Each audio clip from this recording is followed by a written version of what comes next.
इलाहाबाद उच्च न्यायालय यानी प्रयागराज उच्च न्यायालय के न्यायाधीश राम मनोहर मिश्रा की हालिया टिप्पणी ने देश में एक नई बहस को जन्म दे दिया है, एक नई बहस छिड़ दी है। उन्होंने एक महत्वपूर्ण मामले में कहा कि स्तन छूना और पजामे का नाड़ा तोड़ना दुष्कर्म का प्रयास नहीं माना जा सकता एक केस के आधार पर। यह बयान ऐसे समय में आया है जब देश में यौन अपराधों को लेकर संवेदनशीलता बढ़ रही है और न्यायिक प्रणाली पर महिलाओं की सुरक्षा सुनिश्चित करने का दबाव है।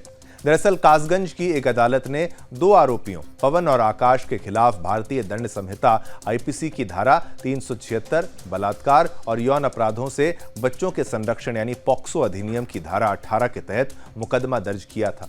दोनों पर एक 11 वर्षीय नाबालिग लड़की के बलात्कार के प्रयास का आरोप था।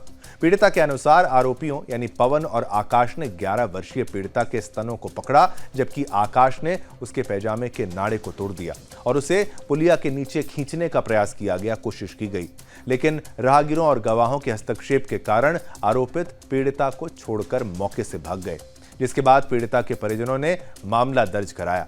आरोपियों ने निचली अदालत के आदेश को इलाहाबाद हाईकोर्ट में चुनौती दी।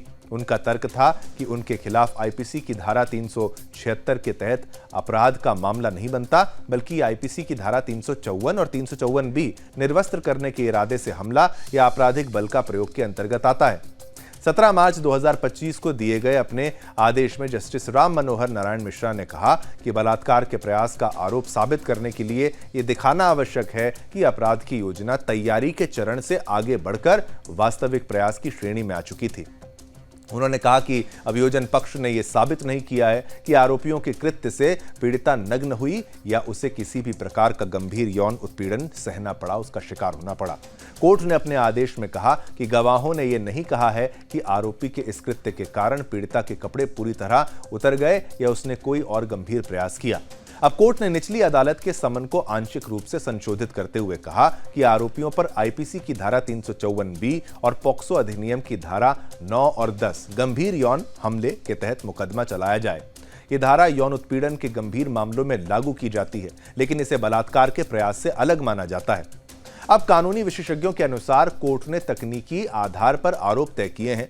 हालांकि उनका कहना है कि इस फैसले से बलात्कार और यौन उत्पीड़न के बीच स्पष्ट कानूनी विभाजन सामने आता है, जिससे भविष्य में ऐसे मामलों की जांच और अभियोजन प्रक्रिया को प्रभावित किया जा सकता है। लेकिन ये समझना भी जरूरी है कि यह मामला बलात्कार और यौन उत्पीड़न के कानूनी अंतर को उजागर करता है। आखिर क्या अंतर है धारा 376 और धारा 354 बी में? इसे हम अब आपको बड़ी स्क्रीन पर लेकर समझाते हैं ग्राफिक्स के माध्यम से। कुछ ही पलों पर बड़ी स्क्रीन पर चलेंगे, थोड़ा सा भी हम देखिए जूम आउट भी करते हुए हल्का सा आपको मैं यहां आ जाता हूं, बस इतना, ये सही है। अब मैं आपको समझाने का प्रयास करता हूं। देखिए ये जो है हाईकोर्ट की जो टिप्पणी के बारे में बताऊं, जज की टिप्पणी की विश्लेषण। आईपीसी धारा 376 दुष्कर्म, ये धारा दुष्कर्म रेप से संबंधित है, ये है इसमें।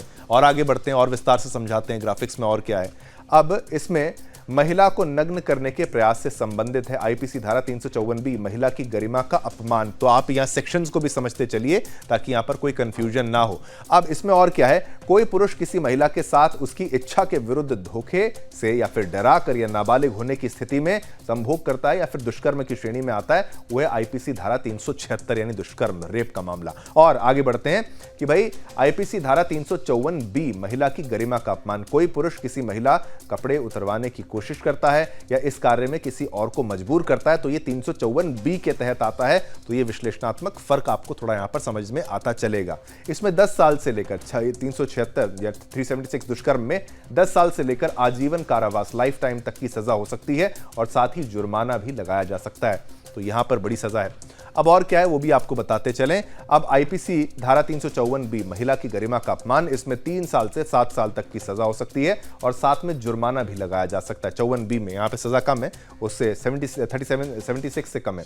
ये अपराध गंभीर यानी 376 दुष्कर्म जो आईपीसी धारा है, ये अपराध गंभीर और गैर जमानती नॉन बेलेबल होता है। तो 376 थोड़ा सा टफ है, नॉन बेलेबल है। अब और क्या, आईपीसी धारा 354 के बारे में बताएं, महिला की गरिमा का अपमान, ये अपराध भी गंभीर और गैर जमानती है, नॉन बेलेबल होता है, ये भी होता है। और भी कुछ है तो वो भी आपको समझाता मैं चलता हूं। अब आईपीसी धारा 376 दुष्कर्म में ये महिला के बारे में देखिए और बताते हैं। ये महिला की गरिमा और सुरक्षा से जुड़ा अपराध है।